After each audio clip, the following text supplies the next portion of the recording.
ឆ្នាំសិក្សាថ្មីកំពុងខិតជិតមកដល់ហើយនេះគឺជាពេលវេលាដ៏ល្អបំផុតក្នុងការចូលរួមជាមួយគ្រួសារ DK School House ទទួលបានការផ្ដល់ជូនតម្លៃសិក្សាពិសេស Early Bird សម្រាប់គ្រប់កម្រិតថ្នាក់ត្រឹមតែ$3,700តែប៉ុណ្ណោះក្នុងមួយឆ្នាំលោកអ្នកមានកូនលើសពី1នាក់មែនទេថ្លៃចុះឈ្មោះសិក្សាសម្រាប់បងប្អូនបង្កើតគឺឥតគិតថ្លៃសិស្សថ្មី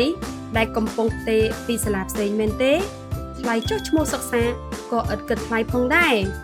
ប្រសិនបើលោកអ្នកត្រូវបានណែនាំដោយអាណាព្យាបាលរបស់សិស្សនៃសាលា DK School House នោះលោកអ្នកនឹងទទួលបានការបញ្ចុះតម្លៃ 50% លើថ្លៃចុះឈ្មោះចូលរៀននិងថ្លៃសម្ភារៈសិក្សានៅមិនទាន់ប្រាកដចិត្តមែនទេយើងផ្ដល់ជូនការសាកល្បងសិក្សារយៈពេល1សប្តាហ៍ដោយឥតគិតថ្លៃ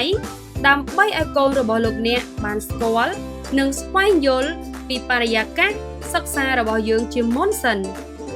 DK School House ទទួលបានការបំផុសគំនិតដែលជាវិធីសាស្ត្រអប់រំ